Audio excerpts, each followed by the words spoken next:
오늘 말씀의 제목은 불성실을 성실함으로 바꾸라입니다. 자, 신앙생활 우리가 다 하고 있습니다. 신앙생활은 성실함과 지속성에 의해서 좌우된다라고 말할 수가 있겠습니다.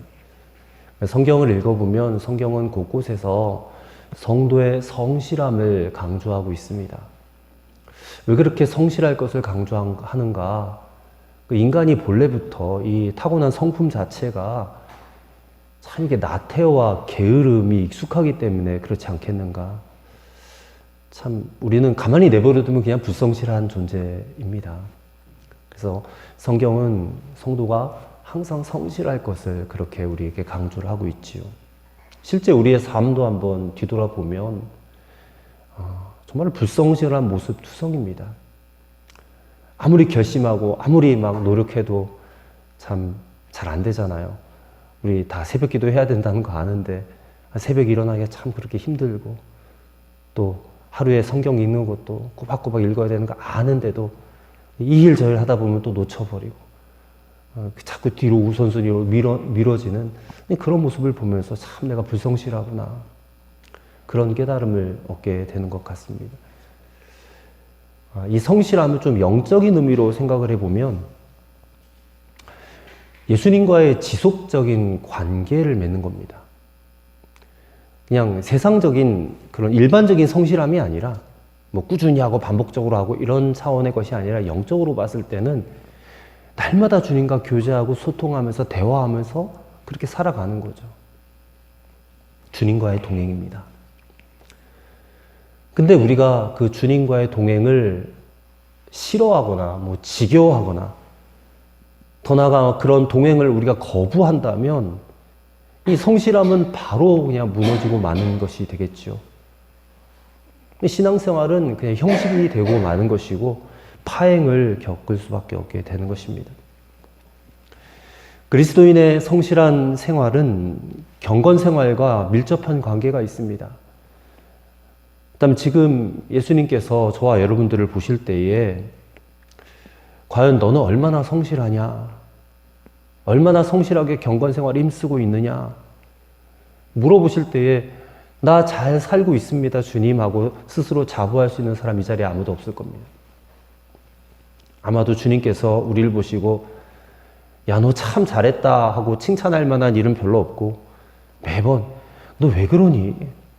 너 왜 그렇게밖에 할 수 없니? 하면서 책망하실 때가 훨씬 더 많을 거라고 생각이 들어요. 우리가 정말로 예수님과 동행하는 것이 우리 신앙생활의 목표고 예수님 한 분이면 충분한 믿음을 갖고 사는 것이 정말 목적이고 비전인데, 그런 또 주님의 마음을 우리가 잘 알지 못하고 그냥 나 바쁘다는 핑계로, 나 할 일 많다라는 그런 핑계로 그 동행을 자꾸만 거부하고 주님의 칭찬받는 것 별로 생각하지도 않고 살고 있는 건 아닌가 싶습니다. 영적으로 참 우리가 둔감해진 겁니다. 둔감해진 거예요. 이런 주님의 마음과 주님의 책망을 잘 느끼지 못하고 오늘도 그냥 살고 있는 우리의 모습을 오늘 이 시간을 통해서 반드시 점검해 보시고, 그리고 다시금 성실한 그런 경건의 삶을 결단하실 수 있는 저와 여러분 되시기를 주의 이름으로 간절히 축원합니다. 아멘. 여러분, 우리는 예수 그리스도를 믿음으로 구원받은 하나님의 자녀, 구원받은 하나님의 백성들입니다. 근데 구원을 받았다라는 그 상태에 그냥 계속해서 머물러 있으면 안 됩니다. 우리는 구원받은 그 순간부터 정말로 그 구원이 완성되는, 구원의 완성은 주님이 이 땅에 다시 오실 때 완성이 되는 거거든요. 그 구원의 완성에 이르기까지 우리는 끊임없이 지속적인 경건의 훈련과 연습을 통해서 그리스도의 장성한 분량으로 자라기까지 우리가 나아가야 된다는 것입니다. 이 바로 성화를 위한 노력이죠. 그리스도인의 성화. 그렇게 되기 위해서는 다른 방법이 없습니다. 왕도가 없습니다. 경건의 훈련을 지속적으로 할 수 있는 성실함이 우리에게 필요한 것입니다. 지속적인 경건 생활을 위한 성실함, 또 반대로 성실을 위한 경건 생활 반드시 필요합니다. 이 경건함과 성실함은 뗄래야 뗄 수 없어서 늘 함께 하는 것입니다. 누구는 경건생활 성실하게 하는 거, 하나님의 축복받기 위해서 그렇게 하지. 그렇게 생각을 하시는 분들이 계세요. 근데 그거 아닙니다. 또 다른 교인들에게, 아니 목사님에게, 뭐 장로님에게 인정받기 위해서 내가 이만큼 성실한 사람이야, 경건한 사람이야, 이렇게 인정받기 위해서 내가 열심히 해야 되라고 생각하지만 그것도 아닙니다. 최종 판단은 주님이 하시는 거잖아요. 우리는 주님의 마음에 들어야 되잖아요. 구원받은 자답게. 그리고 주님은 우리를 왜 구원해 주셨어요? 하나님의 모습, 하나님의 형상이 회복된 자의 삶을 살아가야 되는 것이 주님의 뜻 아니겠습니까? 우리가 주님의 뜻 다른 데서 찾아볼 것도 없어요. 성경 읽어보면 다 주님의 뜻이 나와 있거든요. 그래서 그 뜻을 이루기 위해서 우리가 살아가는 것입니다. 그래서 우리를 통하여서 이 땅에 하나님의 나라가 이루어질 수 있도록 하기 위해서 우리는 성실한 경건 생활은 필수이라는 것이죠. 자, 우리가 함께 읽은 오늘 본문의 말씀은 우리의 삶의 모든 부분에서, 모든 일, 모든 행위들에서 예수님과의 관계적인 측면에서 이해할 수 있도록 하는 말씀이거든요. 자, 오늘 이 말씀 우리가 함께 묵상하면서 좀 우리의 지나온 불성실을 회개하고 또 주님께 대한 성실함으로 좀 바꾸는 계기가 될 수 있게 되기를 다시 한번 부탁을 드리겠습니다. 첫째로 우리는 우리가 하는 모든 일을 주님의 일로 여겨야 한다는 것입니다. 주님의 일로 여기라. 자, 우리가 읽은 성경은 골로새서라는 성경이죠. 저자는 사도 바울입니다. 바울이 이 서신을 기록한 목적이 무엇인지를 우선 여러분 아셔야 됩니다. 이 편지는 사도 바울이 이제 사도행전 우리가 다 읽어왔는데 로마로 압송되어 가서 가택연금 되는 것으로 사도행전이 끝나거든요. 그래서 로마에 가택연금된 상태에서 이 서신을 쓴 겁니다. 그러니까 이 서신뿐만 아니라 함께 썼던 서신들이 있어요. 빌립보서, 또 오늘 보면 골로새서, 그 다음에 에베소서, 그리고 빌레몬서 총 4권의 서신을 썼어요. 그래서 그 4권의 서신을 일명 옥중서신이라고 합니다. 그러니까 감옥에서 이 편지를 썼다. 옥중서신. 그래서 이 편지, 골로새서라는 편지를 써가지고 사도 바울의 제자였던 에바브라가 골로새 지역에다 개척을 했거든요. 그 골로새 교회에 보낸 편지다라는 겁니다. 이 편지의 1차적인 목적이 있습니다. 그 목적은 당시에 교회로 들어온 이단들을 반박하고 경계하기 위한 목적이었어요. 당시 어떤 이단들이 교회로 파고 들어왔느냐면 첫째는 유대교의 율법주의입니다. 율법주의. 그러니까 율법주의가 뭐예요? 그냥 절기나 할례, 음식, 뭐 이런 것들, 율법적인 의식을 가지고 구원의 문제를 해결하고자 하는 그런 부류들이죠. 그리고 두 번째는 영지주의입니다. 영지주의는 헬라 사상인데 이 개인의 어떤 영적인 체험들을 굉장히 우선시해요. 그렇게 해서 얻게 된 지식으로 구원받는다. 영적 지식으로 구원받는다. 그것을 내세운 이 영지주의라는 이단이 있었습니다. 또 세 번째는 금욕주의가 있었어요. 금욕주의. 이 잘못된 교사들이 엄격한 육체의 규율을 가지고 이 사람의 육체적 욕망을 짓누르고 억누르게 하는 그런 사상이에요. 그렇게 해서 구원받는다. 그 다음 네 번째는 천사숭배 사상이 있었어요. 천사숭배. 이 사람들은 현세에서 천사들과 연합하여 교제함으로 하나님과 사람 사이 천사가 중보의 역할을 하고 있다. 때문에 예수님의 중보는 필요 없고 천사만 있으면 된다 해서 천사를 숭배하는 그런 사상이 있었어요.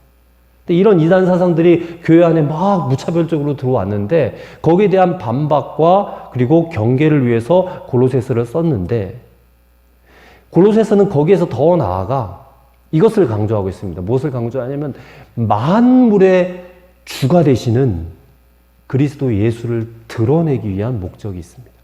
만물의 주가 되시는 그리스도. 로마가 세계를 통치할 때에 사람이 거리에서 두 사람이 이렇게 만나면 대화를 한답니다. 어떤 대화를 하느냐? 한 사람이 가이사는 로마의 황제 가이사는 주님이십니다. 이렇게 인사를 하면 상대편이 이렇게 화답을 해야 된대요. 맞습니다. 나의 주님은 가이사이십니다. 근데 그리스도인들은 그렇게 대답하지 않고 이렇게 대답을 했답니다. 상대방이 가이사는 주님이십니다 라고 하면 아닙니다. 나의 주님은 오직 예수 그리스도이십니다. 이 고백 하나 때문에 이 그리스도인들이 어떻게 됐겠습니까? 수많은 사람들이 그냥 잡혀 들어가가지고 고문을 당하고 또 로마의 콜로세움 그 원형 경기장에서 짐승들의 먹이가 되고 또 노예로 팔려가고 그런 끔찍한 일들을 당했다는 것이죠. 다시 말해서 나의 주님은 그리스도이십니다라고 하는 이 신앙 고백이 초대교회 크리스찬들에게 있어서는 이게 목숨을 걸어야지 할 수 있는 그런 고백이었다는 것이죠. 그 당시에 그런 사회적인 배경들을 이해하면서 골로새서를 읽어보시면 그 느낌이 달라요. 그래서 이 편지의 핵심적인 강조점은 가이사가 주님이 아니고 다른 어떤 물질이 주님이 아니고 오직 예수 그리스도만이 나의 주님이시다. 그것을 강조하기 위해서 쓴 편지가 이 골로새서예요. 즉 그리스도의 로드십, 주권, 그것을 강조하는 서신이 골로새서고 또 이 서신의 기록 목적이다라는 것입니다. 근데 우리는 참 교회에서는 예수님 주님 맞죠. 예수님 주님이십니다. 그렇게 인정을 하는데 모든 우리의 일상생활 속에서도 과연 예수님이 우리의 주님이 되시는가? 그렇게 되도록 해야 된다는 거죠. 교회뿐만 아니라 가정에서도 직장에서도 모든 삶의 터전에서도 예수님은 우리의 주님이 되셔야 돼요. 이건 비단 골로새서의 주제일 뿐만 아니라 기독교의 핵심 교리라고도 할 수 있죠. 근데 많은 성도들이 생활에서 예수님의 주님 되심을 인정하지 않습니다. 뭐 예배로 모여서 또 기도할 때는 주님 잘 하는데 일상으로 돌아가 버리면 가정과 직장에서는 예수님은 거의 그냥 손님처럼 머물 때가 많아요. 그러니까 우리가 예수님을 손님 취급한다는 겁니다. 이처럼 우리가 예수님을 주님으로 잘 인정하지 않는다 할지라도 사실은 예수님은 우리의 주인이십니다. 그걸 인정하시길 바랍니다. 주인은 무엇이든지 자기 마음 먹은 대로 하실 수 있는 분이잖아요. 우리가 하지 말라 해서 안 하십니까, 주인이? 주인은 종의 허락을 필요로 하지 않습니다. 그러니까 우리가 이걸 잘 기억하고 살아야 돼요. 그래서 여러분, 저와 여러분이 하고 있는 모든 일들도 사실은 그게 다 우리의 일이 아니라 주님의 일입니다. 우리는 그냥 일명 주의 종이라고 부르는 목사가 하는 일 정도를 주님의 일이겠지 그렇게 생각을 해요. 그냥 일반 성도들이 하는 일은 주님의 일이 아니다라고 생각합니다. 여러분이 교회에 와서 사역을 해요? 뭐 예배 사역을 할 수도 있어요. 뭐 성경 봉독을 할 수도 있고 안내위원이 될 수도 있고 헌금위원이 될 수도 있고 뭐 대표 기도도 할 수 있고 또 뭐 속장이나 선교회장, 뭐 교사와 같은 그런 일을 우리가 할 수가 있습니다. 그 일은 거룩한 일이고 주의 일이다 그렇게 여길 수 있어요. 근데 여러분 가정에서 하는 일, 뭐 밥하는 일이나 빨래하는 일이나 청소하는 일, 뭐 설거지, 또 직장에 나서 돈 버는 모든 일들, 이런 일들은 그냥 세속적인 일이다 이렇게 생각해요. 그러니까 딱 구분이 되어져 있어요. 교회에서 하는 일은 거룩한 일, 밖에서 하는 일은 세속적인 일. 이게 무엇을 말하느냐? 이렇게 나누어서 생각하는 것을 성속이원론이라고 합니다. 근데 주님의 일은 우리가 그렇게 구분짓고 있는 세상의 일, 세속적인 일, 또 거룩한 일, 이 모든 일이 다 포함이 되어 있어요. 주님의 일은. 즉 모든 일이 다 주님의 일이다. 성경을 읽어보세요. 거룩한 일이 따로 있다라고 말하지 않습니다. 오늘 본문 23절에도 보면 무슨 일을 하든지 거기에 뭐 거룩한 일이 따로 있어요? 세속적인 일이 따로 있습니까? 아니에요. 다 포함이 되어 있습니다. 무슨 일을 하든지 간에 우리가 마음을 다하여 할 수 있다면 그 일은 주님의 일인 줄로 믿으시기 바랍니다. 24절을 읽어보면 이는 기업의 상을 주께 받을 줄 아나니 너희는 주 그리스도를 섬기느니라. 다 주님을 섬기는 일이라는 거예요. 회사에서 하는 일, 가정에서 하는 일, 학교에서 하는 일, 세상 모든 일들이 다 주님을 섬기는 일이에요. 여러분이 하고 있는 일을 한번 천천히 생각해 보세요. 내가 직장에서 무슨 일을 하나, 가정에서 무슨 일을 하나, 학교에서는 무슨 일을 하나, 또 사람들과 만남과 관계 속에서 내가 지금까지 해왔고 앞으로도 해야 될 일들이 있는데, 뭐 교회에서도 마찬가지고요. 그 모든 일을 주님의 일로 여기시길 바랍니다. 거룩한 일, 속된 일 구분하지 마세요. 다 주님의 일입니다. 왜요? 예수님은 우리의 주님이시니까. 교회에서만 주님 아니고 가정에서도 예수님은 우리의 주님이고요. 직장에서도 예수님은 우리의 주님이십니다. 세상 어디에 내가 누구를 만나고 있을지라도 예수님은 우리의 주님이십니다. 그리고 그 일이 주님의 일이에요. 그 일이.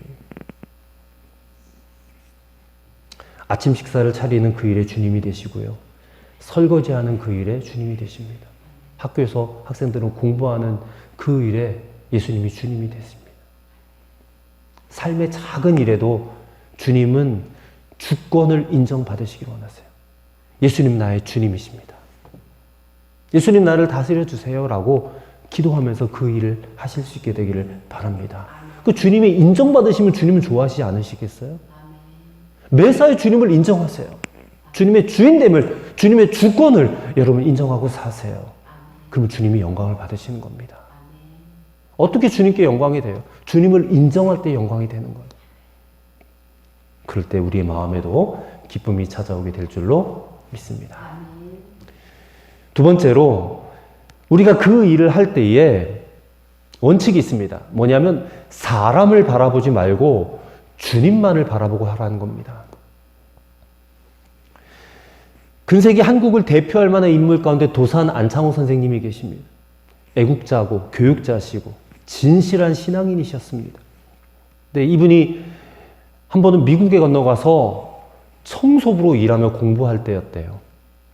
어느 미국인 대저택에서 1시간에 $1씩 받고 청소를 하게 되었는데, 안창호 선생님이 그냥 집안 구석구석을 그렇게 손이 닿지 않는 곳까지 깨끗하고 깔끔하게 그냥 청소 도구까지 만들어가지고 그렇게 청소를 열심히 하셨대요.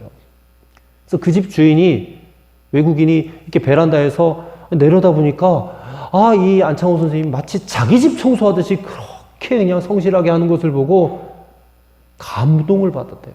그래서 일이 끝난 다음에 당신은 어느 나라 사람입니까? 물었대요. 그때 안창호 선생님이 나는 한국 사람입니다. 그러자 주인이 처음 약속한 것보다 50센트씩 더 붙여가지고 하루 일당으로 $12를 주었대요. 그와 헤어질 때에 주인이 이렇게 말하더랍니다. 당신은 단순한 청소부가 아니라 참으로 신사이십니다. 그렇게 말을 했다는 겁니다. 여러분, 우리가 어떤 일을 할 때 그 일을 망쳐버리는 이유 중에 하나는 지나치게 사람 의식하기 때문에 그런 겁니다. 사람을 의식하게 되면 사실 일이 더 잘 안 돼요. 만약에 교회에서 성가대원이 앉아 계시는 회중들을 의식하면서 찬양을 하면 찬양이 더 잘 될까요? 잘 안 돼요. 잘 안 됩니다. 이게 자연스러워야 찬양도 잘 되지 않겠어요? 목사도 설교할 때에 회중들을 의식하기가 쉬워요. 성도들을 의식해요. 사람들이 많이 왔나 적게 왔나, 꼭 와야 될 사람이 왔나 안 왔나, 우리야 한눈에 다 보이니까 그럴 일도 없지만 몇백 명 모이는 교회에서는 이게 막 강단에 서서 찾아보게 돼요. 혹시 내가 이런 메시지를 전하면 저 사람 시험 들지 않을까? 편하게 목회하려면 저 사람 듣기 좋은 말 해야 되는데 하면서 자꾸 사람을 의식하는 그런 경향이 있어요. 목사들에게. 근데 목사도 사람 의식하지 말아야지 주님의 일을 제대로 감당할 수 있는 것 아니겠습니까? 오늘 본문이 그것을 말하고 있습니다. 22절을 다시 한번 보십시오. 종들아, 모든 일에 육신의 상전들에게 순종하되 사람을 기쁘게 하는 자와 같이 눈가림만 하지 말고 오직 주를 두려워하여 성실한 마음으로 하라. 한마디로 말하면 사람 너무 의식하지 말아라. 그리고 사람 너무 기쁘게 하려고 하지 말아라, 이 말이에요. 여기 눈가림만 하지 말아라 라는 말을 영어 성경 보니까 eye service라고 돼 있어요. eye service. not with eye service. 그러니까 눈가림을 하다. 이게 무슨 말이냐? 겉으로만 꾸며가지고 남을 속이는 일을 하지 말라는 거예요. 우리 립서비스란 말 들어보셨죠? 립서비스. 마음은 그게 아닌데 말로만 그냥 죽여주고 세워주는 립서비스라고 하잖아요. 근데 마찬가지 아이서비스도 이게 눈으로 그냥 그걸 지켜보고 있는 사람들 눈에만 좋게 보이는 거예요. 마음은 그렇지 않은데. 그거 하지 말라는 거거든요. 직장에서 우리가 일을 할 때면 그 일을 이렇게 감독하는 감독자들이 있지 않습니까? 이 감독자, 소위 보스가 나타나면 막 일을 열심히 하는 척을 해요. 그러다가 보스가 사라지면 또 일을 막 대충대충 소홀히 해요. 지나치게 사람을 의식하는 이런 태도, 사실 이게 기회주의적인 그런 태도 아닙니까? 이런 태도를 노예근성이다라고 해요. 노예의식에 사로잡혔다 그런 말을 하거든요. 근데 본문은 이렇게 하지 말라라고 경고를 하는 거예요. 학생들 공부하는 것도 마찬가지예요. 선생님이 지나가면 막 열심히 하는 척 하다가 또 선생님 가버리면 또 막 이렇게 늘어져서 그러면 안 된다는 거죠. 누가 보든 안 보든 최선을 다해야죠. 어떻게 하란 말인가? 여러분 골로새서 4장 1절을 한번 보세요. 아까 3장 25절까지만 읽었는데 4장 1절의 말씀을 제가 읽어드릴게요. 상전들아 의와 공평을 종들에게 베풀지니 너희에게도 하늘의 상전이 계심을 알지어다. 자, 여기서 중요한 단어가 뭐냐? 하늘의 상전이 계시다. 이 하늘의 상전이 누굽니까? 하나님이시죠. 하나님. 우리가 정말 의식해야 될 분은 사람이 아니라 하늘의 상전이신 하나님이십니다. 눈에 보이진 않지만 오늘 우리가 예배드리는 이 자리에도 좌정에 계시는 하나님, 우리는 무소부재하신 하나님을 의식하고 그 하나님만 바라보고 일해야 될 줄로 믿습니다. 또 종교개혁자들은요, 이런 것을, 이런 태도를 라틴어로 코람데오라고 말을 했어요. 코람데오. 코람이란 말은 면전에서, 누구누구 앞에서 이런 뜻이고, 데오라는 말은 하나님이란 말입니다. 나는 늘 하나님 앞에서 산다. 나는 늘 하나님만 의식하고 하나님 앞에서 일을 한다. 이게 종교개혁자들의 위대한 신앙 고백이었습니다. 예수님도 마태복음 6장 1절에서 이런 말씀을 하셨어요. 마태복음 6장 1절. 사람에게 보이려고 그들 앞에서 너희 의를 행하지 아니하도록 주의하라. 그리하지 아니하면 하늘에 계신 너희 아버지께 상을 받지 못하느니라. 사람에게 보이려고만 하는 것은 그를 기만하는 것이고 우리 자신에게는 위선과 거짓의 죄를 더하는 것뿐이라는 것을 알아야 된다는 것이죠. 아무리 높은 사람도 그 위에 더 높은 사람이 있죠. 최고로 높은 사람도 그 위에 더 높은 사람이 있어요. 최고로 높은 그분, 바울은 그분을 가리켜서 하늘의 상전이라고 말을 했어요. 바로 그분을 의식하고 살아야 된다는, 하나님을 의식하고 살라는 것이에요. 여러분 교회 안에서의 모습이 아닌 여러분 사회 속에서, 일상생활 속에서 여러분 자신의 모습을 되돌아보시기를 바랍니다. 내가 사람에게 보이기 위해서만 일을 하는가?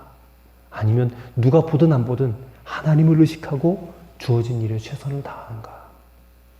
정말 하나님만 의식하는 이 코람데오 의식만 갖고 살 수 있다면 사실 우리가 불필요하게 눈치 보는 일, 신경 쓰는 일, 인간적인 어떤 노예의식에서부터 우리는 자유하게 될 줄로 믿습니다. 또 정말 우리에게 주어진 그 모든 상황에서 우리는 최선을 다하는 하나님의 일꾼들이 될 수 있을 것입니다.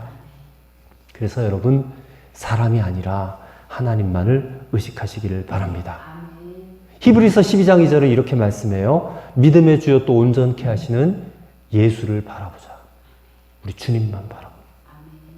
위선과 거짓의 죄악에서 벗어날 수 있는 길은 하늘의 상전 되신 하나님, 우리의 구주 되시는 예수님을 바라보는 길밖에 없음을 기억하시는 여러분과 저가 되기를 바랍니다. 세 번째로, 무슨 일이든 마음을 다하여 죽게 하듯 하는 것이 바로 성실합니다. 라는 것을 여러분 아셔야 됩니다. 사람들은 일터에 올 때마다 이런 기대를 갖습니다. 오늘은 좀 즐겁게 일했으면 좋겠다. 그러니까 사람들의 마음속에는 늘 즐거운 노동에 대한 기대가 있습니다. 근데 실제로 이게 노동이 즐거운가? 즐겁지 않을 때가 더 많아요. 아유, 이 굴레에서 언제 벗어나나? 이런 생각이 더 많죠. 23절을 같이 한번 읽어보도록 하겠습니다. 무슨 일을 하든지 마음을 다하여 죽게 하듯 하고 사람에게 하듯 하지 말라. 아멘. 죽게 하듯 하라. 이게 일을 즐겁게 할 수 있는 열쇠입니다. 무슨 일이든지 마음을 다하여 죽게 하듯 하는 것. 공부도 마찬가지, 사업도 마찬가지, 직장일도 마찬가지, 가정일도 마찬가지. 마음을 다하여 죽게 하듯 하십시오. 오늘 그렇게 하라고 말하지 않습니까? 이게 성실함이에요. 주님이 원하시는 성실함. 어떤 일을 하든지 이 일은 주님이 나에게 맡기셨어. 내가 주님을 위해 사는 것이야. 여러분 이런 생각을 한다면 저와 여러분의 일은 지금보다 몇 배는 더 즐거워질 겁니다. 또 그렇게 되기를 축복합니다. 옛날 그 연애 시절을 한번 생각해 보세요. 사랑하는 사람, 이 사랑하는 사람이 원하는 일이라면, 그를 위해서 하는 일이라면 그게 무슨 일이든 힘든 줄도 모르고 기쁜 마음으로 우리가 했었잖아요. 청년 시절에 다 그런 경험들 있으실 거라고 생각을 합니다. 사랑하면 그 어떤 일도, 그 어떤 힘든 일도 다 하게 되어 있습니다. 어떻게 해요? 기쁘게 해요. 즐겁게 한다는 것입니다. 하늘의 별도 따다달라면 따다줄 수 있잖아요. 그렇지 않습니까? 이 사랑이라는 것은 우리에게 주어진 그 어떤 의무도 기쁨으로 감당하게 하는 힘이 있다는 거예요. 사랑은. 여러분 주님 사랑하시죠? 우리 위해 목숨을 내어주신 분이시잖아요. 주님도 여러분을 그렇게 사랑하신, 당신의 목숨을 내어줄 정도로 우리를 사랑하시는 분이세요. 우리가 그거를 믿고 이 자리에 앉아 있는 거잖아요. 그럼 주님과 우리는 사랑의 관계입니다. 더할 나위 없는 사랑의 관계. 그 주님이 나에게 어떤 일을 맡기셨어요. 가정 일을 맡기고 직장 일을 맡기고 교회 일을 맡기셨어요. 그러면 그 일, 그 노동이 지겨운 노동이 될 수가 없는 겁니다. 사랑의 관계 하에서 하는 일은 즐거운 노동이 될 수밖에 없는 것이죠. 여러분 어떤 분은 인간은 본래 노동 없이도 살 수 있었는데 그만 아담이 선악과 따먹는 바람에 타락해가지고 지겨운 노동이 생겼다. 그렇게 생각을 해요. 근데 그 생각은 틀린 생각입니다. 비성경적인 말이에요. 원래 노동이라는 것은 타락하기 이전에 있었어요. 하나님이 인간을 창조하시고, 창세기 1장 2장을 읽어보세요. 인간을 창조하시고 제일 먼저 주신 과제 중에 하나가 뭐냐? 땅을 경작해라. 관리해라. 에덴 동산을 잘 관리해라. 이게 하나님이 그들에게 맡겨주신 일이었거든요. 노동. 이 타락 전에 이미 맡겨주신 일입니다. 동산을 가꾸는 일은 노동이에요. 인간은 처음부터 일하는 존재로 지음을 받았다는 말입니다. 근데 그 노동은 지겨운 노동이 아니라 즐거운 노동이었어요. 근데 선악과를 먹고 타락하게 되었잖아요. 그 타락이 변화시킨 게 뭐냐? 이 마땅히 즐거워야 할 노동이 타락한 이후에는 지겨운 노동이 되고 괴로운 노동이 되고 말았다는 것입니다. 그러니까 인간이 타락하지만 않았더라면 우리는 즐겁게 노동하고 있었을 거예요. 근데 즐겁지 못한 거예요. 지겨워요. 타락의 결과고 타락의 영향이라는 것입니다. 그런데 우리가 어느 날 예수님을 만났어요. 예수님을 믿고 변화되었어요. 거듭났어요. 그리스도 안에서 새로운 피조물이 되었어요. 그러면 우리에게 일어나야 될 변화가, 반드시 달라져야 될 변화가 하나가 뭐냐면 일하는 자세가 달라져야 된다는 겁니다.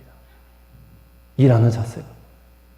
우리가 정말 예수 믿고 거듭난 사람이라면 즐겁게 일할 수 있어야 됩니다.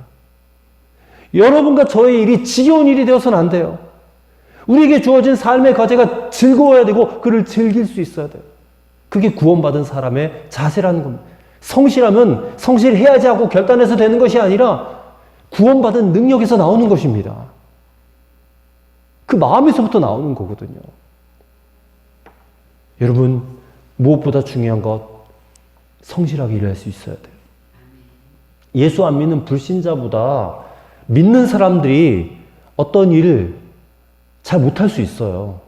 불신자들이 훨씬 더 일을 잘할 수가 있어요. 왜냐하면 하나님은 예수 믿는 사람만 일을 잘하게 만들고 예수 안 믿는 사람들은 일을 못하도록 그렇게 하지 않으셨거든요. 근데 크리스찬들이 불신자들에게 절대로 지지 말아야 될 것 하나가 있습니다. 그게 뭐냐? 바로 성실함입니다. 성실함에 관한 한 불신자들에게 결코 지지 마시기를 바랍니다. 그것은 주님의 부탁입니다. 그래서 오늘 본문 22절에도 눈가림만 하지 말고 오직 주를 두려워하여 성실한 마음으로 하라. 그렇게 말씀하고 있지 않습니까? 성 미켈란젤로가 바티칸 성당의 천정 벽화를 그릴 때에 이 굉장히 고가 높은 천정인데 그 까마득한 높이에서 위험하게 천장에 매달려서 그림을 그리고 있었어요. 근데 하루는 그 성당에 이 미켈란젤로의 친구가 이렇게 말했답니다. 여보게, 그거 너무 높아서 잘 보이지도 않는데 그렇게까지 꼼꼼하게 일할 필요가 있는가? 그때 미켈란젤로가 그랬대요. 자네 지금 무슨 소리를 하나? 저분이 보시지 않는가? 저분이 누구예요? 하나님 보고 계시잖아요. 그런 의식으로 일하는 이게 바로 성실함이에요. 여러분, 이 성실함이 저와 여러분의 표식이 되어야 될 줄을 믿습니다. 우리 기독교인 크리스찬들의 분명한 삶의 자세가 돼야 돼요. 무슨 일을 하든지 성실하세요. 기업의 상을 주께 받을 줄 아나니 24절에 그렇게 기록되어 있죠. 상을 누구에게 받아요? 주님께로부터 받아요. 주께 받는다는 거예요. 주께 받는다. 여러분, 우리가 대단히 잘하지 못할지라도 맡은 일에 최선을 다하고 성실하기만 한다면 사람 몰라줘도 괜찮아요. 왜냐하면 주님이 다 보고 계시니까, 주님이 다 아시니까, 그리고 주님이 기업에 상을 주시겠다고 하셨잖아요. 하나님의 때에 주님께서 가장 적절하다라고 판단하시는 그때에 주님은 죽게 하듯 하는 저와 여러분 모두에게 반드시 상급을 주실 줄로 믿습니다. 주님이 보상하시는 판단은 언제나 두 가지입니다. 하나는 성실함이고 또 하나는 공의로움이더라고요. 공의로움. 어떤 분이 직장에서 동료의 잘못을 뒤집었었어요. 오해를 받으면서 괴로워했던, 열면 오해가 다 밝혀져요. 결백이 판명이 된다는 거예요. 자신의 결백이. 근데 그렇게 되면 자기 동료가 잘리게 된다는 거예요. 그래서 그 동료를 위해서 오해를 참으면서 끝까지 침묵을 지켰대요. 이게 얼마나 힘들었겠어요. 근데 그런 중에도 그의 아내 때문에 큰 위로를 받았다는 것입니다. 출근할 때마다 아내가 그래요. 여보, 걱정하지 말아요. 하나님 다 아시잖아요. 그리고 제가 알잖아요. 위로는 받았는데 출근해서 일을 할 때마다 계속해서 일이 꼬이는 거예요. 더 이상 가만히 있을 수 없는 그런 상황에 도달했다는 것입니다. 이분이 하나님께 간절하게 기도하고 사장님 독대했답니다. 사장님, 저에게 책임이 있다고 판단하셨다면 저는 모든 책임을 지고 사직할 준비가 되어 있습니다. 하지만 사장님께서 언제나 저를 신뢰해 주셨던 것처럼 이번에도 저를 좀 신뢰해 주실 수 없겠습니까? 저의 침묵을 저의 결백으로 좀 믿어 주십시오. 제가 믿는 하나님이 이 모든 사실을 아십니다. 하나님께서 역사하셨는지 얼마 후에 이분의 결백이 밝혀졌대요. 그래서 사장님은 이분을 더 신뢰하게 되었다는 것입니다. 그리고 얼마가 지난 후에 이 사장님이 이분에게 회사를 송두리째 맡기더래요. 믿을 만한 사람이다. 그래서 이 일을 경험한 그분이 자신이 이렇게 사용하는 명함에다가 이 사건을 생각하면서 이렇게 명함을 만들었대요. 명함이니까 뭐 당연히 이름이 있고 직책이 있겠죠. 근데 그 아래에다가 한글과 영어로 작은 글씨를 이렇게 새겨놨답니다. 뭐라고 새겨놨느냐? 하나님이 모든 것을 아십니다. God knows all. 이렇게 영어도 쓰고 한글도 쓰고 하나님이 모든 것을 아십니다. 위에 계신 분이 그냥 팔짱 끼고 가만히 계시지 않잖아요. 저와 여러분 다 보고 계시고 혹여라도 억울한 일 당하는 것도 하나님 다 보고 계십니다. 우리가 하나님 앞에 진실하고 성실하면 하나님 그거 다 풀어주실 거예요. 어려운 일들도 힘든 일들도 억울한 일들도 하나님 다 풀어주실 거예요. 우리는 그런 하나님을 믿는 기독교인들이고 크리스찬들인 줄로 믿습니다. 가장 좋은 상급을 주실 거예요. 당장은 뭐 누군가가 나의 그런 수고와 최선을 알아주지 않아도 낙심할 이유가 전혀 없습니다. 위에 계신 그분이 다 보고 계시고 우리에게 상급을 주실 것이에요. 만약 혹여라도 이 땅에서 보상이 없다면 천국에서는 반드시 상급이 주어질 겁니다. 아니면 우리 후손들이 받을 거예요. 우리 후손들이. 오늘 말씀을 마음에 새기면서 우리가 하나님 앞에 좀 회개했으면 좋겠습니다. 마땅히 내가 주님의 일을 하고 있다고 하면서도 참 불성실하게 했던 것들, 그 모습을 하나님 앞에 회개하시길 바랍니다. 그리고 모든 일을 주께 하듯 하는 것이 성실합니다 라고 하신 오늘 주의 말씀대로 지금까지 모든 불성실을 이제는 주님께 대한 성실함으로 바꿀 수 있는 그런 결단이 있으시게 되기를 주의 이름으로 간절히 축원합니다. 기도드리겠습니다. 주님 감사합니다. 예수님을 믿고 거듭난 우리의 삶은 더 이상 이전과 같을 수 없음을 깨닫습니다. 우리가 살아가는 모든 일들, 행하는 모든 일들은 다 주님의 일인 것을 알게 하시고 성실히 행하게 하옵소서. 사람의 눈을 의식하지 말고 눈가림으로 아이 서비스 하지 말고 주님만 보고 행하게 하옵소서. 마음을 다하여 주께 하듯 하게 하시고 사람에게 하듯 하지 말라는 말씀 기억하게 하셔서 정말 주님을 뜨겁게 사랑함으로 즐겁게 일하는 성도가 되게 하여 주옵소서. 우리를 그렇게 인도하여 주실 줄로 믿사옵고 예수님 이름으로 기도하옵나이다. 아멘.